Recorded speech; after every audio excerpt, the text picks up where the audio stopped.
bueno, ante todo me quiero presentar y agradecer a los hermanos, a Carlos, a Ángel, a quien tuve el gusto de conocer personalmente durante el aniversario de nuestra congregación acá en General Serri. Yo vivo en Bahía Blanca, estamos a 10 kilómetros de la localidad de General Serri, una localidad pequeña, donde yo junto con otro hermano, con Martín Arce, estamos sirviendo allí como ancianos y también el hermano Marcelo Salvatierra, que está como colaborador.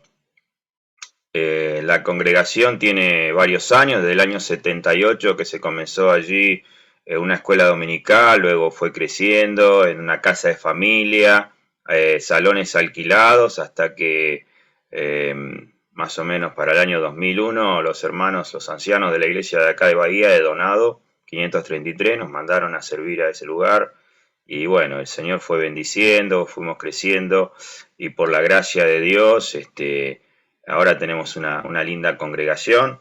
También estamos haciendo reuniones presenciales los días domingo con la Cena del Señor, y el domingo pasado pudimos celebrar el Día del Niño y nos sorprendimos por la cantidad de chicos que había, más de 30 chicos, de 30 niños que pudieron escuchar el Evangelio y con los cuales, también les quiero transmitir este motivo de oración. Vamos a comenzar la escuela dominical el domingo que viene, si Dios quiere, con dos clases de niños y una de adultos. Así que desde ya podés por descontado que van a estar orando por nosotros estamos haciéndolo también por ustedes, por la obra allí en Santa Rosa, y bueno, y aprovecho para saludar a los otros hermanos que también están conectados de distintos lugares, ¿no es cierto?, de Montevideo, de España, de tantos lugares, en una reunión internacional, podríamos decir. Así que bueno, mi familia se compone por mi esposa Analía y mi hija Virginia, que ahora está en otro Zoom, ella iniciando la reunión para los hermanos de acá de General Serri. Estamos estudiando el libro de Apocalipsis con el hermano José Montes. Así que ya estamos terminándolo. Un lindo libro para estudiar, para conocer y también para saber la bendición que tenemos de ser creyentes y de haber conocido al Señor en este tiempo de la gracia. Y también para sacudirnos un poco nosotros el sopor de estar predicando el Evangelio, porque los tiempos que vienen son tremendos, una vez que el Señor venga a buscar a su iglesia. Así que realmente enriquecedor en ese aspecto. Bueno, vamos a ir al libro de Santiago, si les parece. El hermano Carlos me pidió que podamos estar en esta noche estudiando este libro, la carta de Santiago, en el capítulo número 4. Vamos a estar mirando 10 versículos muy enriquecedores que nos van a estar hablando acerca de la iglesia y el mundo. Así que mientras buscamos esta carta, recordamos que esta carta es una carta universal, donde el autor está escribiéndole en general y exhortando a la iglesia de Jesucristo, y esto también trasciende hasta nuestros días. Vamos a estar viendo qué pasa cuando el mundo entra en la iglesia, cuando se mezcla lo profano con lo sagrado, cuando la carnalidad invade la santidad, y este es el tema que él va a abordar en este capítulo. Así que bueno, vamos a leer la palabra de Dios. Santiago capítulo 4, comienza con una pregunta. Dice: ¿de dónde vienen las guerras, los pleitos entre vosotros? ¿No es de vuestras pasiones las cuales combaten en vuestros miembros? Codiciáis y no tenéis, matáis y ardéis de envidia y no podéis alcanzar. Combatís y luchás, pero no tenéis lo que deseáis porque no pedís. Pedís y no recibís porque pedís mal para gastar en vuestros deleites. Oh almas adúlteras, ¿no sabéis que la amistad del mundo es enemistad contra Dios? Cualquiera pues que quiera ser amigo del mundo se constituye enemigo de Dios. ¿O pensáis que la Escritura dice en vano: el Espíritu que Él ha hecho morar en nosotros nos anhela celosamente? Pero Él da mayor gracia. Por esto dice: Dios resiste a los soberbios y da gracia a los humildes. Someteos pues a Dios, resistid al diablo y huirá de vosotros. Acercaos a Dios y Él se acercará a vosotros. Pecadores, limpiad las manos y vosotros de los de doble ánimo, purificad vuestros corazones. Afligíos y lamentad y llorad. Vuestra risa se convierta en lloro y vuestro gozo en tristeza. Y termina diciendo, humillaos delante del Señor y Él os exaltará. Hasta acá la palabra de Dios, la lectura. Y cuando miramos este pasaje podemos dividirlo en cinco porciones, ¿no es cierto?, para poder estudiarlo con un poquito más de detalle. Yo lo que pude encontrar, seguramente hay muchas cosas más, pero lo primero es una interrogación, luego hay una afirmación, luego hay una exhortación, hay una invitación y hay una condición. Y cuando comienza el pasaje habla de esto, ¿no es cierto?, de una interrogación. El pasaje comienza con una interrogación para el lector, para el que está recibiendo la carta. Dice de dónde, ¿no es cierto? Está haciendo una pregunta de ubicación. ¿Dónde está ubicado? ¿Dónde está el problema? Podríamos hacer una paráfrasis y decir dónde tiene lugar las guerras, las disensiones, las disputas, las peleas. A veces pensamos que viene de afuera, de algún elemento exterior, pero lo que nos va a decir Santiago es que en realidad todo comienza en el corazón del hombre. Y vuelve a preguntar de una manera retórica, dando la respuesta a la primera pregunta. Dice, ¿no viene de vuestras pasiones? ¿No viene de vuestro corazón? ¿Acaso no viene de ustedes mismos? ¿De vuestro interior? Y nos va a hablar acerca de dos cosas la interrogación. En primer lugar, ¿cuál es el origen de estos deseos? ¿Cuál es el origen? ¿De dónde proviene? Todas estas cosas se inician, como decíamos, en el corazón, donde se hallan los deseos pecaminosos. No pensemos que viene del exterior, no pensemos que por ahí X persona o nosotros mismos tenemos actitudes o acciones determinadas por estos deseos, porque viene del ambiente, porque viene de afuera. Bueno, yo estaba con fulano, con menganos, bueno, me sentí influenciado, tantas veces usamos esas excusas, pero lo cierto es que Santiago dice que eso viene del interior de nuestro corazón, de lo más profundo de nuestro corazón provienen los deseos pecaminosos, no son provocados por el entorno o la situación. Es cierto que las tentaciones vienen de afuera, pero esta clase de deseos viene de nuestro propio corazón. Entonces la ubicación está clara, viene de adentro. ¿Y cómo operan esos deseos? ¿No es cierto? Porque vemos cuál es el origen, pero también cómo operan estos deseos. Estos deseos operan de la manera bastante fuerte, batallando en el interior del creyente. ¿Y contra qué batalla? Contra dos cosas al menos. En primer lugar, contra nuestra nueva naturaleza. El apóstol Pablo decía que de modo que si alguno está en Cristo, nueva criatura es. Las cosas viejas pasaron y aquí son todas hechas nuevas. Es decir, que tenemos una nueva naturaleza. Tenemos la naturaleza carnal, que es la del viejo hombre, y tenemos la naturaleza espiritual, la naturaleza de este nuevo nacimiento. Y estos deseos operan batallando esa naturaleza nueva y también se oponen a la obra que el Espíritu Santo quiere hacer en nuestra vida. Por eso es importante determinar o detectar de dónde vienen estas pasiones, estos deseos, y cómo están trabajando o cómo pueden llegar a trabajar en nuestra vida. ¿Por qué? Porque eso va a afectar también a nuestra comunión, va a afectar a nuestra familia, va a afectar a nuestras relaciones, va a afectar a nuestra iglesia, porque somos miembros de un cuerpo cuya cabeza es Cristo. Y si un miembro se duele, ¿qué sucede? Se duelen todos los miembros. Entonces es importante pensar en esto. Por eso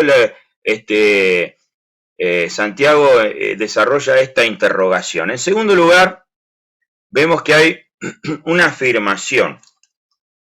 Y dice en el versículo 2, codiciás y no tenéis, matás, arded de envidia, y no podéis alcanzar, combatís y luchás, pero no tenés lo que deseáis porque no pedís. Y después agrega lo siguiente, dice, pedís y no recibís porque pedís mal, para gastar en vuestros deleites. Acá hay una afirmación, ¿no es cierto? Primero hace una pregunta, ahora hace una afirmación y dice que el hombre está sometido a deseos desordenados. Cuando vienen estas pasiones y estos deseos, se les da rienda suelta y habla de dos cosas. En primer lugar, habla de la codicia, del codiciar, un deseo ferviente no cumplido. ¿Y por qué no se cumplen? Bueno, porque están fuera de la voluntad de Dios, porque no se alojan en la voluntad de Dios, no están en el centro de lo que Dios quiere para mi vida. Y como no está dentro de la voluntad de Dios, entonces no se dan, no se cumplen estos deseos o esta codicia, sino que se alojan en las pasiones carnales, en el interior de nuestra vida, y todo esfuerzo para obtenerlo es vano, y lo único que queda es insatisfacción, es frustración, es angustia, y aparte, por supuesto, nos lleva a vivir vidas esclavizadas en el pecado, y no podemos vivir en la libertad en Cristo, que por eso el Señor ha muerto y ha derramado su sangre, para darnos libertad, no para estar aprisionado en la codicia y en el deseo ferviente de tener algo, de tener una posición, de tener un determinado nivel económico o de poseer tal o cual cosa. Pero también dice lo siguiente, hay otra afirmación, y dice: pedís, pero no recibís. ¿Por qué? Porque justamente estos pedidos tienen como fin la satisfacción de la carne y no dar gloria a Dios. Por eso, a veces nuestras oraciones no se dan o no son respondidas cuando esos deseos o ese pedido está motivado para la satisfacción propia y no para dar gloria a Dios, bueno, no se recibe. Y es también interesante pensar en lo que dice Pablo allí en Romanos 8:26, yo se los leo, y dice: de igual manera, el Espíritu nos ayuda en nuestra debilidad, pues ¿qué hemos de pedir como conviene? No lo sabemos, pero el Espíritu mismo intercede por nosotros con gemidos indecibles. Es decir, que lo que nosotros queremos pedirle a Dios para que esté en sintonía con su voluntad, no lo conocemos, necesitamos que el Espíritu Santo nos asista y nos muestre cuál es la voluntad de Dios para nuestras vidas. Lo va a hacer a través de la Escritura, lo va a saber a través del ministerio de la iluminación, el ministerio de poder interpretar la palabra, a través de un consejo, de un hermano maduro. Tantas cosas nos puede hablar el Señor y nos puede ir mostrando su voluntad. Y allí nos va guiando para poder pedir de acuerdo a lo que Dios quiere. Hoy estuvimos escuchando varios motivos de oración.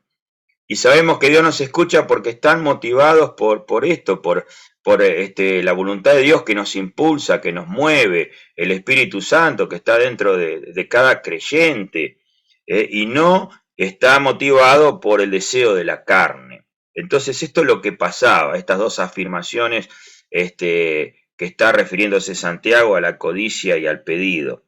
Pero en tercer lugar, encontramos una exhortación. ¿Se acuerdan?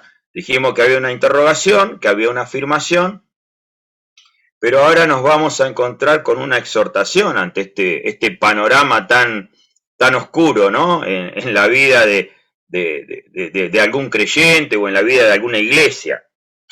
Dice allí versículo número 4, oh almas adúlteras, qué palabra fuerte, ¿no? Dice: ¿no sabéis que la amistad del mundo es enemistad contra Dios? Cualquiera pues que quiera ser amigo del mundo se constituye enemigo de Dios. ¿O pensáis que la Escritura dice en vano: el Espíritu que Él ha hecho morar en nosotros nos anhela celosamente? Y fíjense, ¿no? La exhortación es tan dura, es tan pesada, que la misma utiliza palabras muy fuertes, con el fin de que el creyente tome conciencia que el pecado para Dios es algo grave, no es algo liviano. Lamentablemente hoy se está predicando un evangelio muy liviano, un evangelio light, donde a la persona no se le trata de no nombrar mucho el pecado, tampoco a la sangre de Cristo. Usted venga al Señor, que se van a resolver todos sus problemas, se va a sanar, va a tener prosperidad, va a tener esto, va a tener lo otro. Y tratan de no hablar del pecado, de la culpa, de la sangre de Cristo, de que hay un sacrificio, de que el Señor mismo tuvo que entregar su vida a causa de nuestra maldad, de nuestra pecaminosidad. Y por eso él utiliza esta palabra, ¿no es cierto?, tan fuerte. Fíjense que hay dos figuras literarias que hemos aprendido cuando estábamos en el secundario, cuando teníamos castellano o literatura, no sé, como quieran llamarle. Y hay una comparación en primer lugar. Y después hay una doble afirmación, que era algo muy utilizado entre el pueblo hebreo. Por un lado tenemos la comparación, y dice almas adúlteras, ¿no? Está comparando lo que pasa cuando el creyente se relaja y se vuelca al mundo con lo que sucede dentro de un matrimonio, porque el adulterio es aquel acto, digamos, cometido dentro del matrimonio, ¿no es cierto?, donde hay una infidelidad de parte de alguno de los esposos, donde se pierde la confianza, donde hay un daño que se provoca a la otra persona. Y de la misma manera Dios ve al pecado, a la práctica del pecado en la vida del creyente, ¿no es cierto? Como si nosotros estuviéramos faltándole a Dios, siéndole infieles. Eso es lo que está diciendo. Dios se siente traicionado cuando sus hijos permanecen en la práctica del pecado. ¿Qué palabras duras, ¿no es cierto? Uno cuando las lee y cuando las medita, que estamos en un adulterio espiritual si la práctica del pecado no es sacada fuera de nuestra vida. No decimos que no somos impecables, sí pecamos. Muchas veces, dice, inclusive Santiago, ofendemos, pero lo importante es tener una vida de confesión disciplinada, buscando la palabra de Dios, buscando que Dios nos limpie, Dios nos lleve a una vida de santidad. Pero acá está hablando de alguien que se ha relajado, ¿no es cierto?, en esto, en el pecado, y dice, bueno, son almas adúlteras. Dios se siente traicionado por aquellos que permanecen en esta práctica, algo que nos recuerda a la tibieza espiritual de una de las 7 iglesias del Apocalipsis. ¿Se acuerdan? La iglesia de la Odisea, allí en Apocalipsis 3, versículo 14, una iglesia que no era ni fría ni caliente, jugaba para los dos equipos, y era algo abominable para Dios. Dice, te vomitaré de mi boca. Qué expresión tan dura, ¿no es cierto? Ojalá fueres frío, ojalá fueses caliente. Y lamentablemente esta época o este tiempo se destaca por esto, por la iglesia tibia, la tibieza espiritual, donde lamentablemente Dios está mirando esto en la vida de las iglesias, que son tibias, que no se comprometen y que coquetean o juegan con el pecado, ¿no es cierto?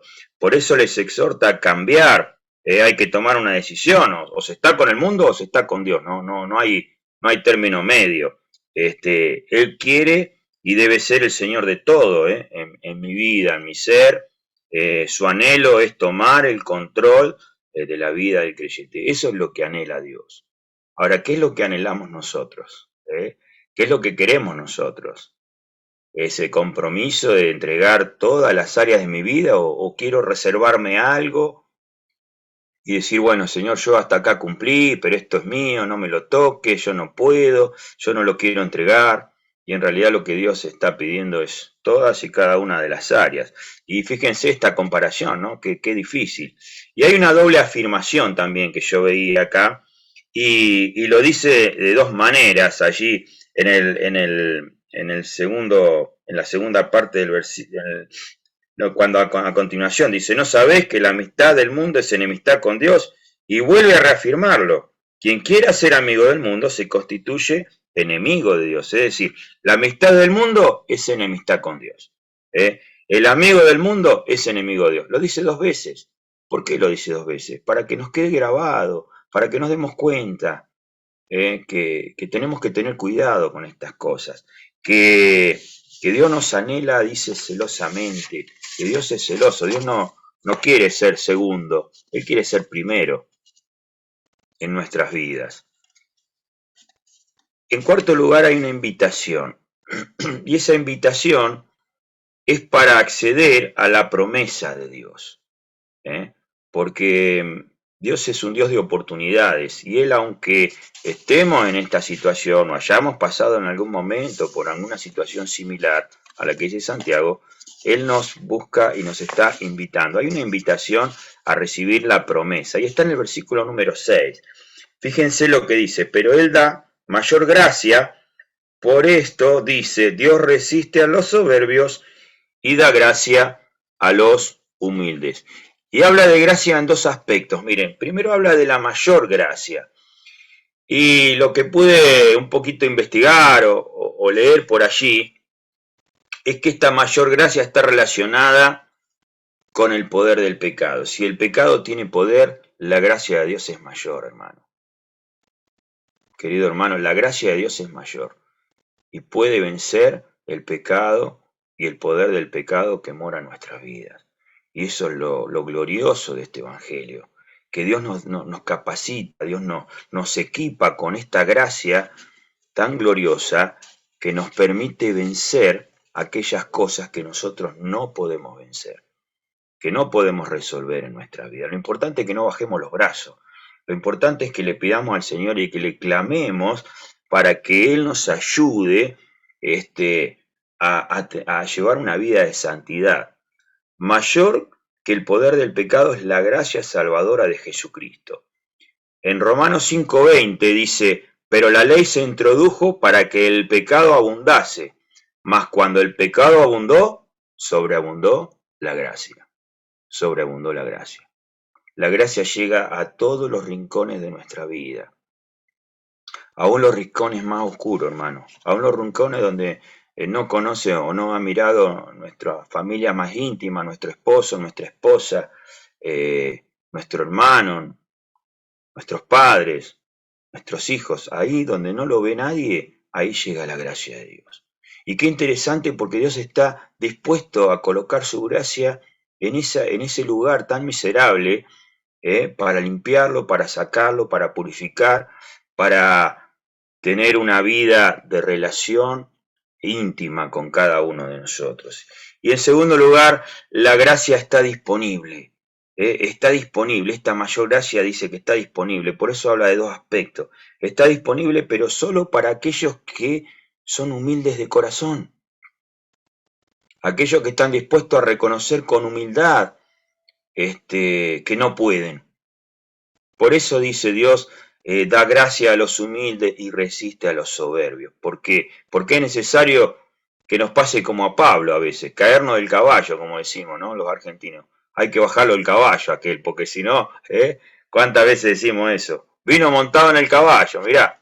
Y eso nos hace acordar del apóstol Pablo, su soberbia arriba del caballo, pero también nos hace acordar de su arrepentimiento, de su necesidad, de su humildad cuando cae arrodillado, en aquel viaje a Damasco, queda encandilado, queda cegado, y él sabía que era el Señor. Dice, ¿qué quiere, Señor, de mí? ¿Qué desea? Qué gran apóstol, qué gran discípulo el Señor formó Dios de allí, de ese lugar de humillación, donde esa gracia pudo llegar hasta el corazón, en lo más profundo de este hombre. Dice el Proverbio 3:34, no lo busquen, dice, ciertamente Él escarnecerá a los escarnecedores, está hablando de Dios, y a los humildes dará gracia, a los humildes dará gracia. Si somos humildes delante del Señor, si nos humillamos, Él nos va a exaltar, Él nos va a dar de su gracia. Y finalmente, hermano, para tener esta gracia gloriosa que nos cambia, que nos levanta, que nos pone a la medida de la plenitud del Señor y a servirlo y a poder llevar adelante una vida de santidad, una vida como Dios se merece, una vida dentro de la congregación, hay condiciones. Y una condición está allí en el versículo número 10 y dice, humillaos delante del Señor y Él os exaltará. Es una secuencia, fíjense en que hay 6 sucesos. Cuando leemos dice, versículo 7, someteos pues a Dios, resistid al diablo, huirá de vosotros. Acercaos a Dios y Él se acercará a vosotros. Pecadores, limpiad las manos y vosotros los de doble ánimo, purificad vuestros corazones. Afligíos, lamentad y llorad. Vuestra risa se convierta en lloro y vuestro gozo en tristeza. Fíjense en cuántos verbos, cuántas cosas hay que hacer. Pero no es hacerlo en la carne, sino con el poder del Señor, porque nosotros no lo podemos lograr, y con su gracia. Y esto es una secuencia es una condición, pero que está dividida en varias etapas. Y en primer lugar nos habla del sometimiento, ¿no? El sometimiento a la voluntad de Dios, de buscar a Dios, de someterse, dice. Sin la obediencia, lamentablemente no hay gracia, porque está escrito, y lo dice más arriba. Si soy soberbio, la gracia de Dios no está en mi vida, no está presente. Para que esté presente la gracia de Dios, esta mayor gracia, es necesario que yo me someta a la voluntad de Dios. Y el sometimiento justamente es un signo de humildad, ¿no es cierto? Cuando alguien se somete ante alguien, ante otra persona, en cuanto más ante Dios, significa que es humilde, que está mirando al otro como superior, cuanto más a la persona de Dios, ¿no es cierto? Someternos a la voluntad de Dios.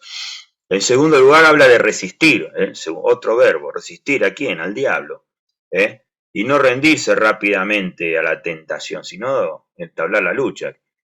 Si un soldado va a la guerra y ya entrega las armas al primer tiro, estamos al horno. Y nosotros estamos en una lucha, hermano, estamos en una lucha. Y tenemos que a capa y espada defender nuestra posición. Por eso el apóstol Pablo hablaba acerca de la armadura, ¿no? Que había que tomar toda la armadura. Un soldado romano tenía el deber de defender 1 metro cuadrado. ¿Y saben qué? Lo defendía con la vida. Lo defendía con la vida, ese metro cuadrado. Eso es lo que hizo que el imperio romano fuera tan poderoso y ganara tantas batallas. Cuando ellos colocaban el escudo y ese metro cuadrado no pasaba nadie. No permitamos que el enemigo pase y cruce nuestro metro cuadrado. Clamemos al Señor, tomemos las armas y resistamos al diablo. En tercer lugar dice acercarse a Dios por medio de la oración. Sabemos cómo hacerlo, por la meditación de su palabra, por la comunión, como estamos haciendo ahora, entre los creyentes, sirviendo a otros, desarrollando algún ministerio, acercarnos al Señor, acercarnos a Dios, tener nuestro tiempo de intimidad, en nuestro devocional diario, con nuestra familia, en soledad, como sea, buscar ese tiempo de oración, ese tiempo en el cual Dios quiere hablarme y que yo necesito de su persona. En cuarto lugar, confesar los pecados cometidos, ¿no es cierto? Porque dice, limpiad las manos, esto habla de confesión, purificad los corazones, habla de confesión. Si confesamos nuestros pecados, dice Juan, Él es fiel y justo para perdonar nuestros pecados y limpiarnos de toda nuestra maldad. Y los pecados cometidos tienen que ser confesados, pero también tienen que dejar las prácticas atrás, hay que dejar las prácticas, ¿no? Limpiar, purificar, habla de la limpieza de corazón. Después habla de afligirse, y esto también forma parte de estos pasos que debemos dar, de estas condiciones, ¿no? Afligirse. Por eso dice afligid y lamentad y llorad. Y nos habla de que no podemos ser indolentes ante el pecado o ante alguna cosa que nos suceda, sino por el contrario debemos dolernos y lamentarnos por el pecado propio. Pero para eso hay algo que es necesario, y es necesario ver el pecado como Dios lo ve.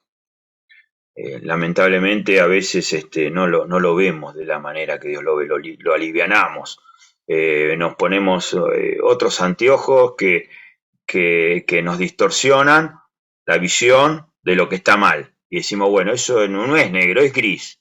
Y más o menos, todos lo hacen, es una práctica común, es nuestra idiosincrasia, es nuestra cultura, lo queremos justificar. Pero la verdad que hay que afligirse y hay que ver las cosas como Dios las ve. Y solamente cuando vemos el pecado como Dios lo ve, ahí es donde realmente va a traer aflicción, tristeza, angustia, dolor, delante de Dios. Y de poder, no podemos estar contentos, ir con una sonrisa. Al contrario, tenemos que ir golpeándonos el pecho, ¿no? Eh, como ese pecador, ese publicano que se golpeaba el pecho y que le pedía o le rogaba a Dios que tenga misericordia de él. Mientras el fariseo hablaba de grandes cosas. Dice que cuando vuelve el que fue perdonado es aquel que se golpeó el pecho y que se afligió, no el que hablaba grandes cosas de sí mismo. Y finalmente, y para terminar, humillarse, ¿no? Como dijimos al principio. Delante del Señor, delante de su persona santa, de su poder, humillarnos significa tomar la dimensión de lo que Él es. Y Él es tremendamente poderoso, tremendamente santo, tremendamente glorioso, amoroso, y tomar la dimensión de la grandeza de Dios. Y de que estamos realmente delante de nuestro Creador, de nuestro Hacedor, pero también de nuestro Salvador. Y eso nos tiene que hacer caer de rodillas, como Isaías. Isaías se pensaba que era un gran hombre, y de hecho lo fue, pero hasta que dice que tuvo esa visión donde vio a Dios sentado en su trono, sus faldas ocupaban todo el templo y él dice cayó como muerto, lo mismo que Juan. Cuando tuvo esa visión, cayó como muerto. ¿Quién puede resistir delante de Dios? Y estar un segundo de pie. Tenemos que humillarnos, caer delante del Señor para que Él obre en nuestra vida. Y lo más importante, hermanos, lo más importante, a su debido tiempo, dice la Escritura, que Él se va a dedicar a exaltar a los suyos. ¿Y cuándo va a ser eso? Y cuando Él venga a buscar a su iglesia. Cuando Él venga a buscarnos. Y es pronto eso. Nos falta mucho. Nos falta mucho. Nos vamos a casa, hermano. Hermana, nos vamos a casa. Preparémonos, estemos listos. Con el equipaje en la mano. ¿Por qué? Porque el Señor va a venir a buscar a los suyos y nos va a exaltar cuando nos dé un cuerpo glorioso y seremos semejantes a Él para estar para siempre con Él en la eternidad.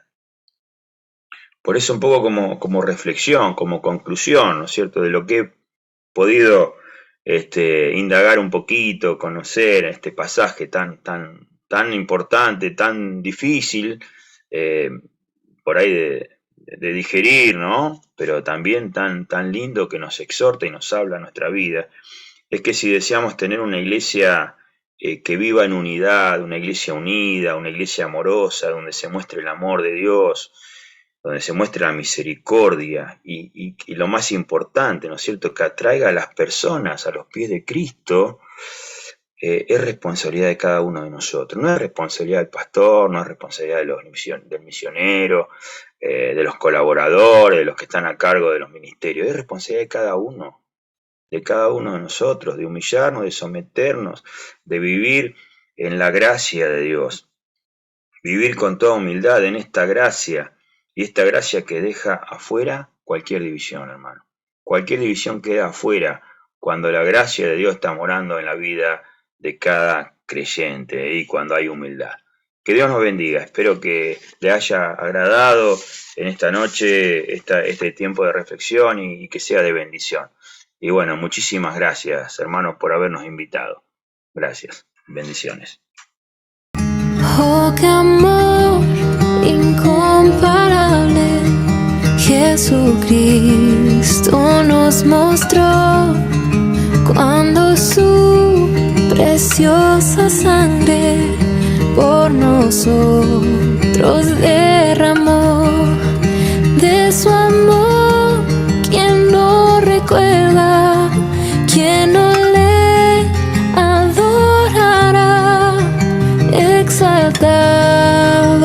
para por siempre, nuestro príncipe de paz.